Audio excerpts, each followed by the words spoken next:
इतर ठिकाणी, तर त्यांचं सक्सेस रेशो किती आहे आपल्याकडे, नेमकी काय माहिती आहे, किंवा पर्यावरण प्रेमींचा असा प्रश्न नाही, गेल्या वेळेस सुद्धा आम्ही 700 जवळ 1000 झाडं आम्ही त्या ठिकाणी रिप्लांट केलेली होती आणि निश्चित त्याचा सक्सेस रेशो सुद्धा 60 ते 70% म्हणजे 1000 झाडावरचे 600-700 झाडं 100% धरतात. मोठी मोठी झाडं अगदी खालून काढलेली वृक्ष मोठी ती पण धरतात. पण आम्हाला जी झाडं काढायची ती लहानच आहेत, त्याचा सक्सेस रेट सुद्धा चांगलाच राहील.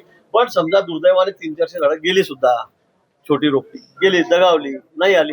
पण आम्ही सांगितलं की आम्ही 20-25 हजार तुम्ही सांगा जेवढी मोठी 15-20 फुटे झाडं मी लावतो. तुम्ही बघितलं आता एक तुम्ही 15 दोन बघा काय त्या ठिकाणी सगळी झाडं हिरवी होतील अजून, ती लांबून आले ती 1200-1300 किलोमीटरवरून. पाणी त्यांना आम्ही द्यायला सुरुवात केली, आता खत दिलेलं आहे. तुम्ही एक महिन्या-2 महिन्यात बघा ती झाडं कशी टवटवीत होतात, कसं त्या ठिकाणी चित्त उभं राहतं. आणि म्हणून मला वाटतं की नुसतं विरोधाला विरोध नको, कुंभमेळ्यासारखा एक मोठा आमच्याकडे सण येतो आमच्या पुण्याचा, तो त्या ठिकाणी होतोय, पवित्रचा कार्यक्रम त्या ठिकाणी होतोय. आणि फक्त तेवढंच घेऊन तुम्ही जे चांगले ते दाखवा ना. तुम्ही खरंच पर्यावरण प्रेमी आहात, तुम्ही वृक्षप्रेमी आहात, तुम्ही जाऊन बघा तिथे आम्ही काय करतो. आलेली झाडं बघा.